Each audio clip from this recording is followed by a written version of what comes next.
Président, vous avez la parole.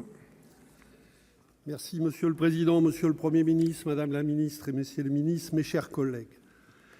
La guerre déclenchée par Vladimir Poutine contre l'Ukraine le 24 février est inacceptable. Elle est irresponsable. Elle plonge le peuple ukrainien dans un cauchemar insoutenable.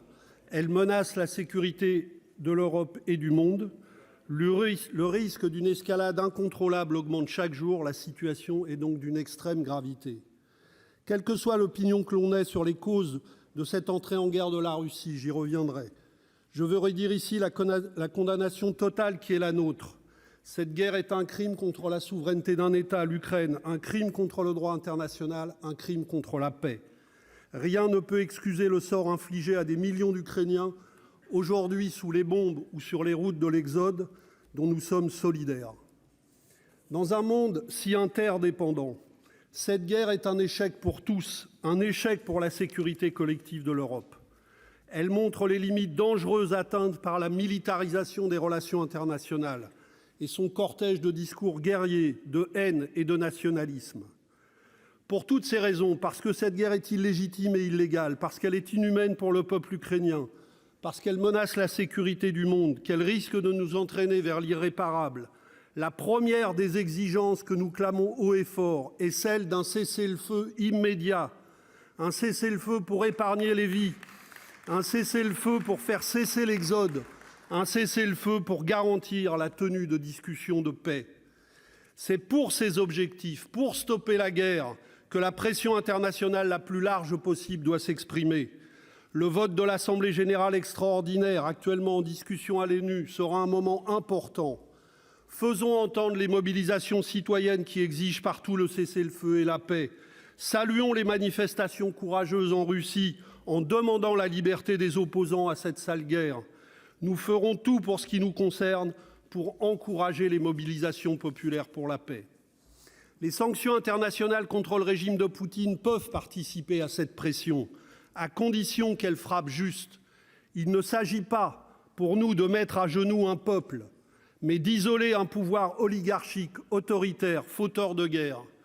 Le risque en pareil cas est grand de punir les peuples en Russie et ailleurs, alors que les sanctions doivent viser le cercle du pouvoir impliqué dans les décisions guerrières et les oligarques qui pillent leur pays sans vergogne, avec la complicité tacite et depuis bien longtemps du monde de la finance internationale. Les tergiversations sur SWIFT montrent d'ailleurs le degré d'intimité qui règne dans la haute finance et les paradis fiscaux. Retenons au passage qu'il est donc possible, quand on en a la volonté politique, de cibler les flux financiers au plus haut niveau.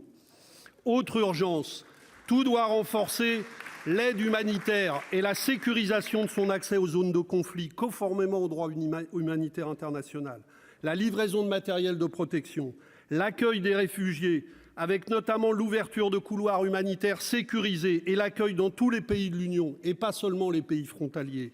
Là aussi, je vois que beaucoup de tabous se lèvent, qu'il est possible d'accueillir beaucoup, et nous nous en réjouissons, même si le tri ethnique que semblent vouloir organiser la Pologne et la Hongrie avec la complicité de l'UE est parfaitement indécent. L'Union africaine s'en est émue hier. On ne trie pas les victimes des guerres. Les livraisons d'armes sont l'autre sujet brûlant. Face à l'agression russe caractérisée, qui oserait dénier à l'Ukraine le droit de se défendre? La France parle d'aider à renforcer ses moyens de défense, mais on entend aussi parler d'avions de chasse, ce qui pourrait impliquer directement ou indirectement le système de l'OTAN. Le Parlement doit être clairement informé et connaître avec précision ce qui a été livré et ce qui sera livré. Le contrôle du Parlement sur ces évolutions rapides est essentiel. J'entends des hurrahs saluer le soudain emballement militaire de l'Union européenne et l'annonce d'un réarmement de l'Allemagne à hauteur de 100 milliards d'euros, le double de notre budget militaire. La gravité des enjeux devrait nous inciter à plus de clairvoyance et de lucidité.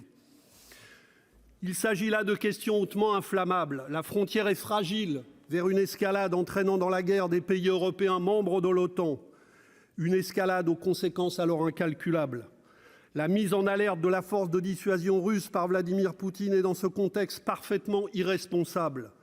Toutes les puissances nucléaires comme la France ont l'immense responsabilité de ne pas entraîner le monde dans cette folie. À ce sujet, la déclaration de Bruno Le Maire, parlant de guerre totale à la Russie, jette dangereusement de l'huile sur un feu déjà brûlant. Tout n'a pas été fait pour éviter la guerre. Des efforts de désescalade ont été faits, mais tout n'a pas été fait pour la désescalade, ou bien trop tard. Et aujourd'hui, la guerre ne doit pas éteindre les efforts de paix, elle doit au contraire les renforcer. J'entends la voix des bouts de feu nous dire qu'il faut oublier tout cela, que seul compte d'armer l'Ukraine. Mais la guerre, c'est le peuple ukrainien qui en est la première victime.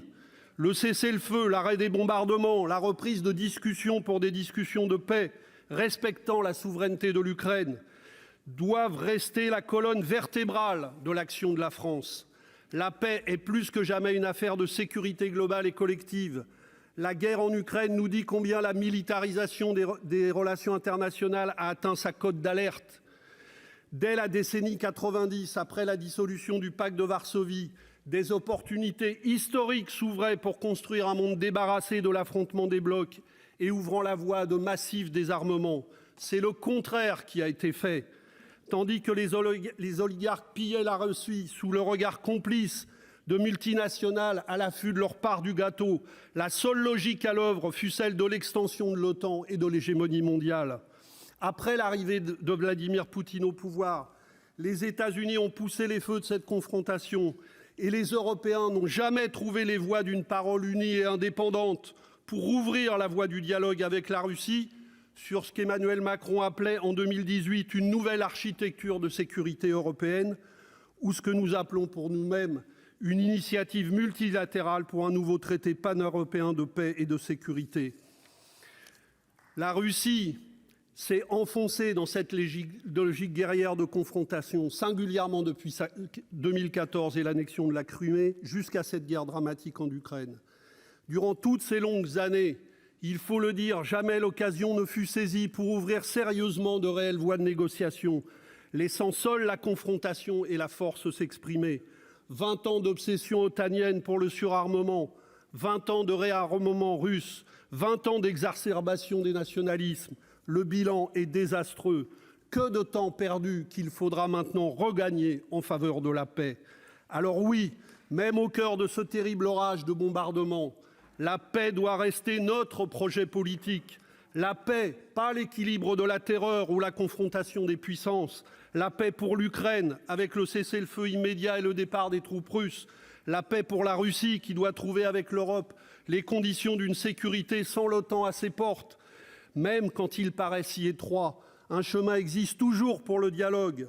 La France doit aider les belligérants à l'emprunter en usant de la voix forte qui est la sienne à l'ONU comme à l'OSCE. La paix aussi pour la Géorgie, la Moldavie, l'Arménie, dont l'intégrité doivent être préservées.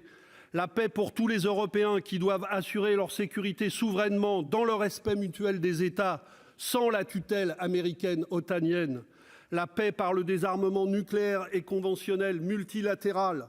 La paix partout dans le monde, en Afrique, au Moyen-Orient, avec la fin des opérations militaires extérieures.